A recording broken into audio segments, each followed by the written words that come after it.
นี่ลักคือทางหลักเข้าไปอยู่สามเหลี่ยมหมดจัก สามเหลี่ยมแต่ว่าสิเป็นเหลี่ยมแบบเวอร์นะนี่นะเนาะ สามเหลี่ยม สามเหลี่ยม เดี๋ยวคือดังเนาะ เอาให้เอาซักแต่เฮิงนะบ่นี่ ถึงแล้ว อ๋อถือว่าโดนแล้วเนาะ โดย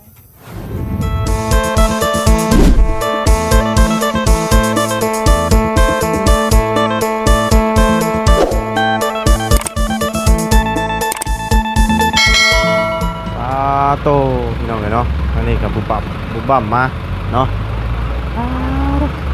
ไปสาวพี่น้องเนาะพอดีแดดมันก็ถือว่าได้บดลงแน่แล้วพี่น้องเนาะสิพากันย่างไปเบิ่งที่ทางก่อนพี่น้องเนาะที่ทางที่ว่าทางทีมงานเฮาไปเบิ่งแหละพี่น้องเนาะเฮาก็ทันได้ฮู้ได้เห็นน้ำเนาะก็ย่างไปเบิ่งน้ำกันพี่น้องเลยเนาะเป็นจังไดเนาะที่มันเป็นจังไดพี่น้องเนาะอยู่บ่อนไหนเด้พี่น้องเนาะเอาบ่อนอื่นจะกราบสบายดีและสวัสดีเพื่อนพี่น้องกันเบิดสุขุสุขพี่น้องแล้วพอๆกันยามค่ำยามเย็นให้แน่พี่น้องเลยลมออกมาเย็นบ่อยๆแน่เนาะไปพี่น้องจังไดก็ย่างไปเบิ่งน้ำกันพี่น้องไปพี่น้องเลยเนาะโอ้เอามันถือว่าแดดบดแล้วเนาะกะพาเราเบาไปเบิ่งที่ว่าไปเบิ่งแน่เนาะมันเป็นจังไดพี่น้องเลยเดี๋ยวสิพากันย่างไปนี่แหละเนาะย่างลัดไปนี่พี่น้องเลยมันใครแน่มันบ่ฮ้อนปานใดนะเนาะใช่จ้ะน้องเจ้าได้จ้ะ ไปทาอยู่เพื่อนน้องนำเลย โอ้เพิ่นไปก่อนนะบ่ โดย โอ้สบายดีลูกล่ะ สบายดี เนาะเอาเดี๋ยวเฮาไปเบิ่งน้ำกันเป็นจังไดกันเนาะเจ้าได้ไปอยู่บ่ โดย เห็นนะเนาะ โดย เอาเดี๋ยวไปเบิ่งน้ำกันพี่น้องเลยเนาะเป็นจังไดแน่สิได้ฮู้แน่ว่าเป็นจังไดพี่น้องเอ้ยลมมาแล้วยันแต่ฝนตกแน่นี่เนาะ โดย ไปซะพี่น้องเอ้ยเนาะไปซะเนาะไปนำทางสบายดีนะเด้อโดยไปสบายดีทั้งมาเชียงไปเหมือนกันพี่น้องเอ้ยใครในแดดมันนั่นแหละเนาะ มันตอนแรงแล้ว ตอนแรกเลยพี่น้องเอ้ย ใครยีเถอะ เป็นจังไดเนาะเฮาก็ยังบ่ทันได้เห็นเด้ เดี๋ยว ยังไปเบิ่งน้ำกันพี่น้องเอ้ย คือที่ดินอยู่นี่นะโบโอเคมันบอก บ่คือแล้วก็ มันแพง ทีมงานบ่ โกดเกินเนาะ แม่น 40 40 ล้านประหารใจ มันบ่ประหารใจและประหารเงินนะเจ้า อ๋อเลยมีการเคลื่อนไหวไปพูดมาดิเนาะ แม่นก็เลยไปเบิ่งพุ่นเนาะ ประมาณก็30ล้าน35ล้าน 35 ล้าน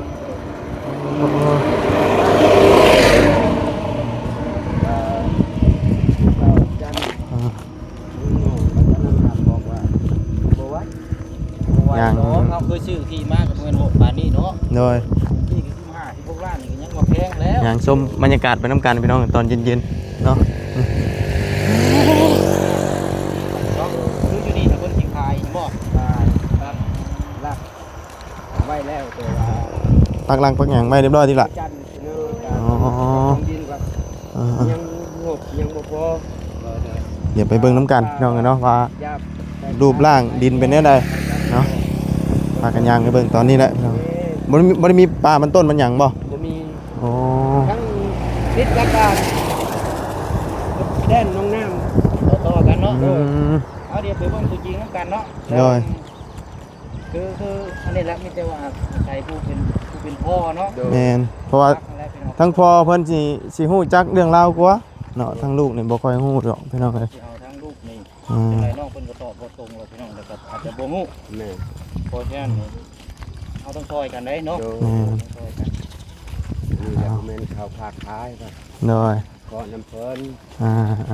แต่เพิ่นราคาตัวนี้เอาก็ต่อเพิ่น โด เอากับตัวใหญ่ผู้ซอยอยู่นี่เนาะ ดาวล้านเขาจะได้แต่ว่าคนจริง ทำอิฐบ่ เขาเทบิดเดี๋ยวเขาจะได้ อืม แต่ว่าเขารู้ต้นคือง่ายนี่แหละว่าอยากต้น โดย ผมเองแต่เงินคำมีก็พอได้ว่าสีว่าบ่ได้ทางเลยกับเพิ่นแต่ว่าสงสารว่ามักรุดให้อ้ายสาวแล้ว เอาย่างไปเบิ่งก่อนเนาะล่ะเนาะ โดย ไปเบิ่งจังครอบแล้วนี่ โดย เบิ่งจังเทื่อแล้ว บ่ ฮะ เทื่อเดียว เทื่อเดียวบ่ โดย อ๋อ จังลุงนวดเนี่ยว่า อ่า ควรแล้วว่า โดย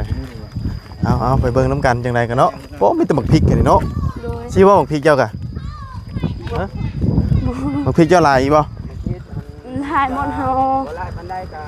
เอาให้เบาจันทร์ อ๋อ ให้เบาจันทร์มาเมือแล้ว บ่อยู่ในสวนอะไรอีบ่ โดย หลายพอสมควรพอได้อยู่ได้กินเนาะ โดย โดยไปจ้าพี่น้องเดี๋ยวไปเบิ่งตัวจริงน้ำกันพี่น้องเลยใช่ละบอลไหน วันนั้น ฮะ บนต้นนะต้นมองนั่น โอ้ยลุมพุ่นบ่ โดย อ๋อไปลงเบิ่งน้ำกันครับพี่น้องโอ้มามันนี่มีเป็ดเนาะ โดย เป็นเป็ดบ่ โดย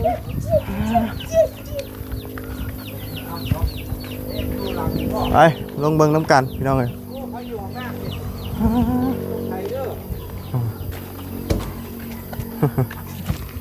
ใช่นี่ ให้บอลไหน บนนี่แหละพี่ปุ๊บเอาไป เดี๋ยวบอกให้น้องๆเพิ่นไปเพิ่นก็ได้เด้อปล่อยเดี๋ยวเพิ่นสิย่าง เอาไปเรื่อยๆป่ะนี่เขาปากลัก เอาปักหลักไว้แล้ว เอ๊ะมันกว้างยาวสำไรอ่ะนะ กว้างประมาณนั้นเอาที่ตามแล้วก็มือว่านนี่ก็ชีพกว้างนี่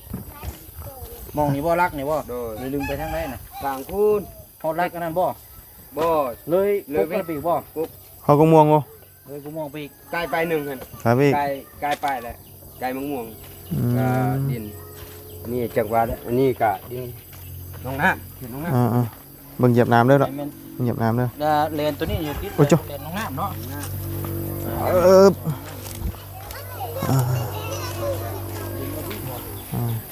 ใช่ละฮอดพุ่นบ่ โดย เราได้ยางไปอยู่บ่ โด ให้ ย ไปเบิ่งรูปมุมชุดอยู่ใช่ทางนั้นน่ะ ทางนี้ เบิ่งน้ำกันพี่น้องแต่ว่าชวนหลายทั้งน้องแล้วบ่ค่อยรู้เรื่องแล้วเนาะชวนหลายก็มีแต่พ่อนะพี่น้อง มันอยู่หลักพอเฮา ใช้ตัวมุมนั่นเนี่ยใช้ มะม่วงกัน นี่ มะม่วง ฮะ ของฟ้า อันนี้บ่ โดย แดนเขตเขาจน ดึงโค้งมาพี่ โดย เกี่ยวนะคันนี้ว่าเนาะ เสียบมาพี่ เกี่ยวโค้ง เฮ้ยน่ะฮอดใช้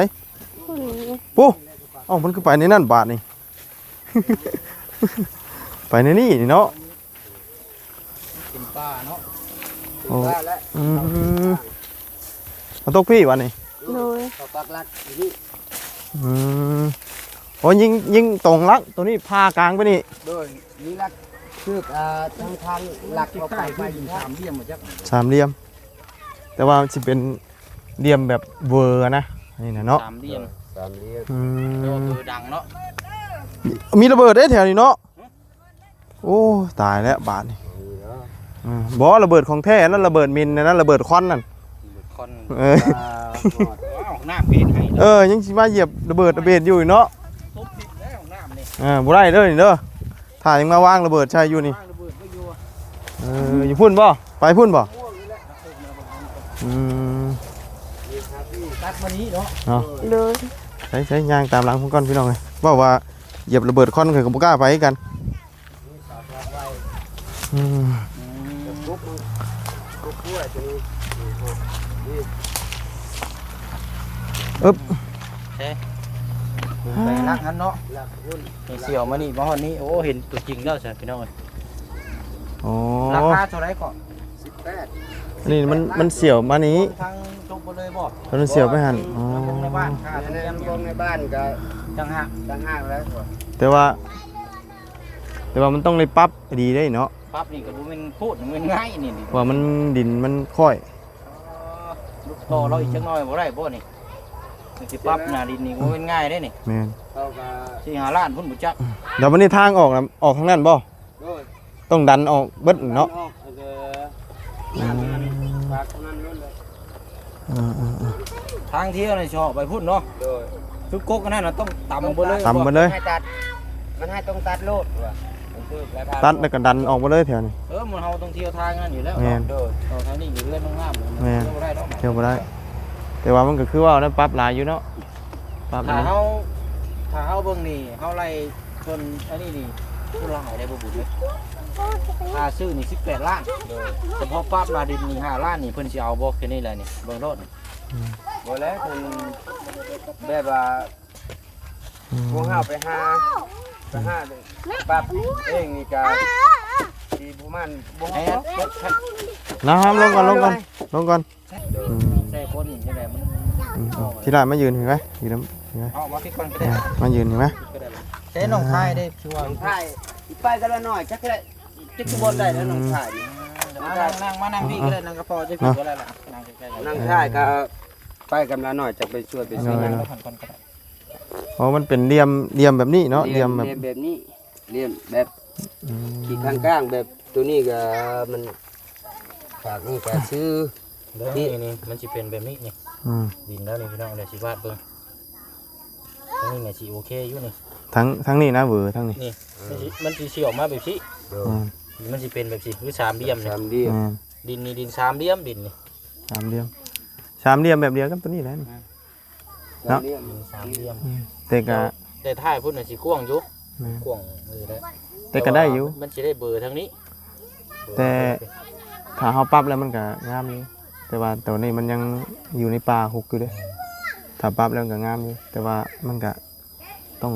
ปรับลงทุนหลายๆเนาะ โอ้มันต้องเอาดินนี่ ดินจากพี่ลงไป ลงไป ต่ำลงไปหลายเติ เดิ ม มเพนแถวนี้แหละ อืม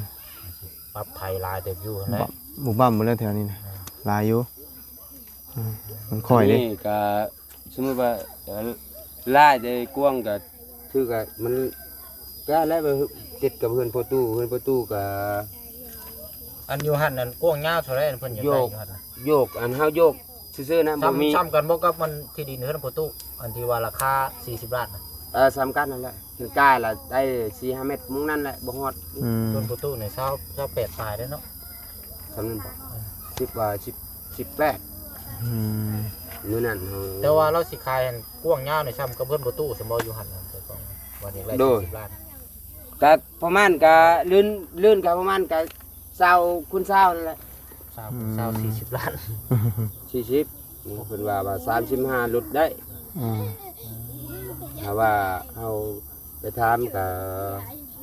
ถามเฮาดินตัวนี้ว่านี่มันติดกับน้องน้ำฝากนั้นก็ซื้อเลยตัวนั้นน้ำตัวนั้นซื้อต้องซื้อเลยต้องซื้อเลย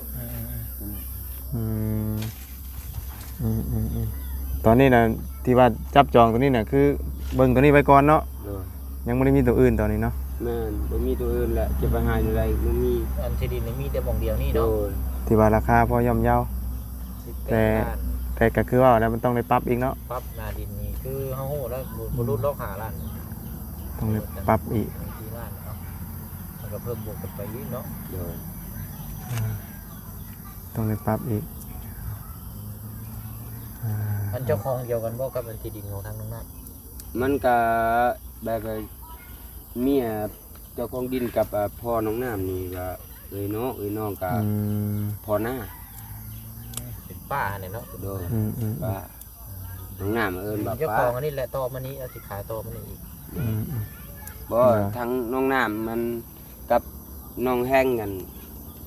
แบบว่าแม่น้องแห้งอันกับพ่อน้องน้ำนี่ก็ไอ้น้องขี้ตัวนี้เจ้าของดินนี่กับพ่อน้องน้ำนี่พ่อหน้าคือเฮาเลี้ยงน้องไม้น้องท่านี่สิ อืม พ่อหน้าพ่อน้องน้ำนี่กับเมียเจ้าของดินนี่แหละ โดย โดย มาบ่ใหญ่แล้วพ่อเราพ่ออัน เป็นพี่น้องกัน เป็นพี่น้องกัน อืม แล้วเอาโอเคบัดนี้เฮาย่างเบิ่งน้ำกันแล้วนี่ว่าหากระเห็นได้พี่น้อง แม้ทางก็ บัด เห็น นี้ นี่ได้ งบ พี่น้อ ได้ ง ซะทั้งบ่เชียงนี่บ่ได้มีแล้วเดี๋ยวถามก่อนทางทีมงานเพิ่นมาแจ้งมีเท่าใดแน่ ทั้งเบาเสียงแจ้งละประมาณเงิน บ่เฮาบ่ได้มีนำเฮาน่ะบ่ได้มี บ่จันทร์ เบาจัน โด เนาะ ยโดยอ่ะ เบาจันก็มี11,000 เบาบุญสารวัตรเด้มีบ่ เบาบุญสารวันก็ประมาณ1,000 โอ้แสดงน้ำเบาบุญก็มี 4,950 บาท โดย เนาะ ประมาณ อันนี้ดินนี่มันตกอยู่เก็บ 30,000ไว้เนาะ แล้วมัน18ล้าน อ่า 89เพื่อทานธรรมเนียมก็ตีไป19เช้าเลยซะ แม่นนะ เพื่อน้ำเพื่อให้ซื้ออย่างนั้นมาให้เพิ่นอยู่เพิ่นกินเนาะคือเอากันนั่นแหละ โดย เช้าล้านเลยซะวงกลมซะเนาะ อย่างน้อยก็ได้จัก 20,000พุ่นเนาะ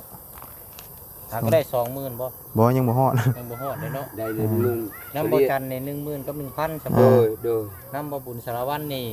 ว่าพันหนึง 1,000 บาท โดยพันบาท โดย น้ำบ่บุญบ้านป้านี่มีอยู่ 4,950 บาท 4,950 บาท เนาะ ก็ยังบ่ฮอด2เนาะ โดย บาทเองยังขาดหลาย อ่าเอาก็คือเรื่องที่เรื่องทางนี่ก็ทั้งผู้รักผู้ใหญ่เพิ่นก็ร่วมกันสมทบเข้ามาก็เพื่ออยากให้น้องทั้งสองเนาะมีที่อยู่ที่เช่าเนาะหลักๆเลยนี่ทั้งน้องไม้กับน้องท้ายพี่น้องเนาะที่ว่า แม่น้องไม้กับน้องทายนี่แหละแต่ว่าก็คือเอาฮู้แล้วถ้าสิให้แต่น้องไม้เป็นคนนำที่เราก็ ก็บ่ได้เนาะ โดย ต้องเอาพ่ออยู่แล้วต้องพ่อเป็นนำแนวทาง โดย ผู้ปกครองเวลาเฮาเว้านี่เวลาสัมภาษณ์เวลาถามนี่งานมันสิออกมาง่าย อืม ถ้าเราบ่มีเรานี่รับรองถามน้องมานี่สิฮู้อยู่บ่ โอ้โห ย่างรอเบิ่งบ่ฮู้แฮมเนาะ โด บ่ ย ฮู้ว่าความยาวความกว้างเท่าไหร่เนาะ โดย เล็กน้อย ราคาราคาอีกบัดนี้เนาะ แล้วของราคาก็ จักเท่าไหร่ เนาะ เนาะ ตัวได้เข้าบ่ได้ เพราะว่าเล็กน้อยมันก็คือฮู้เนี่ยมันก็บ่ค่อยฮู้เนาะ โดย เรื่องราวปานใดเกี่ยวกับที่ดินนี่ ที่โดนที่ดินที่แบบสุดที่บ้านเฮานี่ก็ค่าขายก็เขาบ่ได้เอาเล็กน้อยว่าดิ แม่น อันเรื่องราคาเขาเว้ากับหลักๆก็คือพ่อนั่นแหละ แม่น ผู้จักและผู้ใหญ่ใจดีก็ช่วยทางน้องไม้น้องท้ายจ้ะแต่ว่า แต่ว่าผู้เป็นพ่อแนวทางเนาะ โดย ทางนำทาง นำทาง เพื่อให้มันผ่านไปคือเฮาเว้านะ โดย โดยบ่ได้สิเรียกว่าเป็นของผู้นั้นผู้นี้น้อยเนาะ โดย ก็บ่ได้อันนั้นเนาะแต่ว่าเฮ็ดให้มันดีเนาะคนนั้นมาดีเอาเนาะเอาจังใดก็มีแต่ยอดสมทบมาครบมื้อใดจังว่ากันเนาะ โดย สรุปแล้วนี่เฮาตัวนี้เนาะ แม่นคือว่าเบิ่งตัวนี้จับจองอยู่นี่นะว่าง่ายมันหม่องใหม่บ่มีแล้วเนาะ บ่มี มันมีแต่มันหนักกว่านี่ว่าง่าย บ่อนนั่นก็ยังบ่อยู่เด้อทีนี้น่ะก็ที่เงินคำก็ยังบ่หลายที่เพิ่นก็เว้าสู้เนาะ มุ่งแบบคือเบาจันว่ามุ่งสาวล้านก็เลยก็ว่าทาแบบคือนี้นั่นแหละเนาะบ่นั้นบ่นพอตุจิตปีนั่น เนาะ เลยก็แบบเขาเจ้าดินนั่นว่าบ่ลุดบ่ลงนั่นแหละทำนั่นแหละว่าทำนั่นก็ทำนั่นแหละนั่น คือเฮานี่พี่น้องดินที่นี่เพื่อค่าธรรมเนียมเพื่ออย่างนี้รวมเปอร์เซ็นต์เนี่ยตีไป20ล้านได้ซะนำคือในแหละถ้าเป็นเงินดอลลาร์นี่ก็สิอยู่เรทในตอนนี้เนี่ย 1,000 ลอนพอดีเลยเนาะ 1,000 เนาะ แม่น 1,000 ลอนพอดีเป๊ะๆเลยเงินค่าดินมันจบเลย เนาะนี่แหละปลานี่แหละเนาะแต่ว่า อันนี้แหละก็บ่กล้าถามคือกันแต่เรื่องดินเรื่องดอนนี่เฮาบ่กล้าถามแต่ว่าคือขอบใจทางเบาจันว่าไปถามมึงเด้อว่าดินผู้ใดจะขายจะไปเบิ่งกว้างซำใดยาวซำใดว่าเราไปเบิ่งเมื่อวานเมื่อคืนนี้ไปเบิ่งนัดกัน เป็นนี้เนาะ เมื่อวาน สักลักนี่ยิงอยู่พุ่นเนาะ นี่3เหลี่ยมนะง่ายๆซะ ยิงใส่ตัวนี้ป่ะ ตัวนี้แหละ ว่านี่ ยิงสลักตัวนี้แล้วก็นับจุดพุทธยิง3เหลี่ยม พุ่นโอ้น้ำบ่ นี่ล่ะ เบิ่งน้ำเลย บ่ อืม เบิ่งได้ ปากให้ อันนี้ลึงเม็ดข้างในบ่นี่น่ะ แบบเม็ดกับบ่แม่บ่มีแต่ไม่เม็ดเสือกอันเขาปลูก อ๋อเสือกควาย กา7เม็ดแต่มาที่เวียดนั่นเด้แต่ว่าอย่าแทกกันเลยเลย ดึงให้เบิ่งก่อนเนาะ ดึงให้เบิ่งก่อนว่าดึงตัวนี้กับตัวนั้น ถ้าซื้อดีก็ต้องใส่เม็ดเนาะ โดย มันจะได้ กันซื้อแบบผมอยากใจแบบสมมุติว่าคนอยู่ในบ้านนี่ก็ทำเนียมนี่เขาก็แท็กสก้อนจะหูเขาใส่ในจดในปึ้มนั่นเด้ประตู7 ปีนั่นแหละเขาเฮ็ดละเอียดเนาะ โดยเนาะ เอาแล้วซะเนาะบ่บุญเนาะ โดย เขาก็ได้เห็นน้ำกันแล้วกับพี่น้องก็ได้ทำหู้น้ำกันก็ราคา มีแต่ว่าก็มีหยังเพิ่มเติมเนาะบ่มีผู้ใหญ่เพิ่นสมทบมาเฮาก็จังสิมาแจ้งแล้ว โด ก็ ย ถ้าว่าพร้อมถ้าว่างบพร้อมก็แม่นดำเนินการ ดำเนิน ถ้า การ ว่า เลย บ่มีก็แม่นว่ารอเนาะ รอ บ่ให้รอนะกันจะว่ากัน อืม เฮาก็เฮ็ดปกตินั่นแหละเนาะแต่ว่านี่เฮาก็พาพี่มาน้องมาเบิ่งนํกันเพราะว่าราคาจะไปแจ้งบอกแล้วก็พวงผมยาวเพิ่นได้ ทางหญ้าเข้าพี่น้องเอ้ยเนาะ ซอย เสียหญ้าเข้าทั้งนั้น โอเค งอมอยู่เนาะ วันนี้ก็ น้อง สิ น้ำเพิ่น ย่างเมื่ออีกคือเก่าแล้วเฮาก็ ไปฉันเนาะเอาพี่ละย่างมาเบิ่งกันเพิ่นปลูกข้าวดูแบบนี้บ่จะปลูกอ่ะ ไป แบบนี้บ่ โดย ไปย่างเบิ่งดูย่างให้เบิ่งก่อนทักทายก่อนพี่น้องเอ้ยโอ้ออกเรียบร้อยเนาะ โดย ซ้ำนี้บ่ของในนาเจ้ากับอันไทยเจ้า โดยมันกวางกวางอีก หึ มันกวาง อืมปลูก มัน ออก งาม เรียบร้อย เลยเขาออก เสียหญ้าพี่น้องเอ้ยปลูกเขาให้นี่ลำบากชุดได้มันต้องเสียหญ้าเด้เสียหญ้าแล้วก็ซับต่อไม้เนาะสบายดีเนาะ ขึ้นมาบ่บ่บุญ ฮะ ขึ้นมา ให้ขึ้นมาพี่ละ เขากินน้ำแล้ว ยังแล้วมียังกินนะ กินแต่แจ่ว กินแต่แจ่ว โดย เป็นตะเมื่อยแท้เนาะหากระเสียค่ามันห่มนี่บ่ โดย ให้มีเท่านี้บ่อันจะปลูกนะอยู่ใช้อีก อยู่ฮู้คุณ โอ้ ตัวอีเมไปนอนเลย เอาไปนอนเลย โดย3-4-5มันเงี้ย โอ้อาการเจ็บไข้เราเป็นได้ใด ไข่แง่ ดีแล้วบ่ โดย โอ้ถือว่าดีขึ้นแล้ว โดย บ่ได้เจ็บแล้ว โดย โอ้บ่ได้เจ็บเลยเนาะ เจ็บกันมือ มือ โดย ชั่วมือนี้เรากินยาบ่ โบปะเลยนะบ่มีหมดแล้วบ่เป็นว่าปะแล้ว ถ้ามีเงินก็ไปซื้อบ่ โดย อ๋อ เอาต่อ มีเงินเอาต่อโดย หมดเงินแล้ว เอามีนี่ได้เผื่อสิแล้วนี่ก็โดนเติบได้นี่ โดย บ่ได้เป็นน้อยได้นี่ วันอาทิตย์หนึง อ่า เฮ็ดมือได้อาทิตย์หนึง โดยของเจ้าได้ล่ะ60บ่ได้ให้เจ้าน่ะ ทุกปีเนาะ ฮะ โดย เออก็ถือว่า6แฮงอยู่เนาะ โดย เพราะว่าปลูกข้าวให้นี่มันสิยากลำบากแบบนี้ได้พี่น้องเอ้ยยากลำบากที่ว่าเฮาต้อง 4-5เทื่อพุ่น อ่า เสียจังได้กิน อื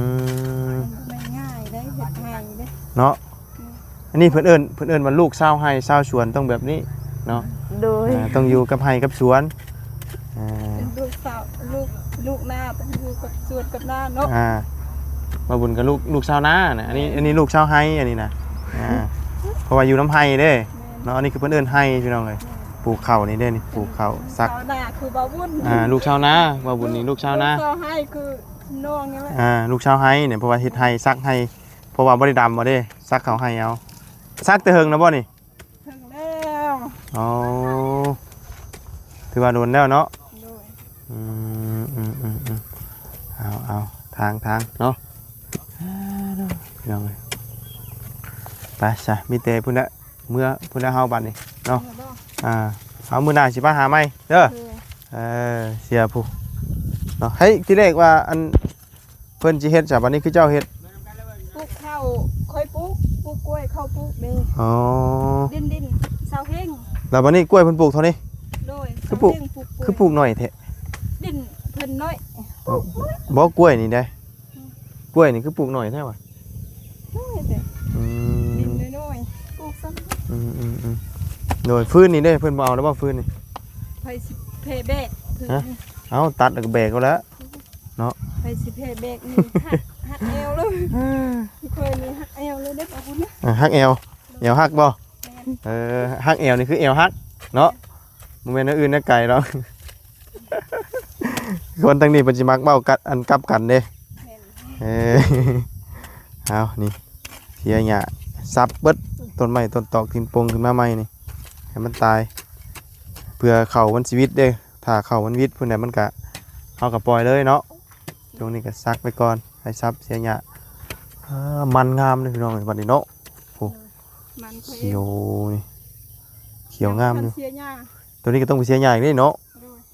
โอ้ฮอดพุ่นบ่ หมดพุ่น อืมนี่ พุ่นเนาะ แล้วเชียร์ยามะยาเข้าก้อน ไปสาวย่างเมื่อแล้วบัดนี้เนาะไปน้องน้ำเมื่อก่อนเด้อโดยสบายดีเดี๋ยวพ่อกันไปเฮามื้อนี้ย่างมามื้อนี้ย่างเอาเนาะประหยัดน้ำมัน ติดบันหนึ่งมันก็กินน้ำมันด้วยนะต้องใกล้เขากับย่างเอาพี่น้องเห็นเนาะไปย่างเมื่อก่อนบันนี่พี่น้องเลยเบิ่งเพิ่นเห็ดข้าวให้ข้าวชวนนี่แหละนี่เพิ่นเห็ดข้าวให้เนาะไปเนาะย่างเมื่อก่อนบันเมื่อกระตับก่อนพี่น้องเลยเนาะไปแต่พี่น้องเลยย่างเมื่อพี่น้องบันนี้เนาะเอาสำหรับคลิปนี้บาบุญกับเขาจบไปเพียงแค่นี้เด้อสำหรับพี่น้องเนาะพบเจอกันใหม่ขอบคุณขอบคุณเพื่อนพี่น้องในFCเด้อที่เข้ามาติดตามนะครับส้ม ให้ซัมโบ้นะเนาะตั้งรถเด้อเนาะรถหลายเด้อพี่น้องเนาะย่างไกลไปไหนพี่น้องเลยเนาะไปเบิ่งเลยเยอะสุด จ้ะมือแต่ฟังเบิ่งพี่น้องกันเนาะไปซะสบายดีได้เด้อโดยสบายดีล่ะ สวัสดี โดยย่างพุ่นละพี่น้องกันเนาะเนาะไปซะพี่น้องเนาะสำหรับคลิปนี้เด้อสำหรับพี่น้องเนาะพบเจอกันใหม่ขอบคุณพี่น้อง FC เด้อที่เข้าติดตามนะครับส้มพี่น้องของพริกเราหอยต้องแต่งอยู่เนาะยังบ่ได้ขายจักถุงอยู่ถุงเท่าไหร่เด้เนาะไปพี่น้องสบายดีพี่น้องไป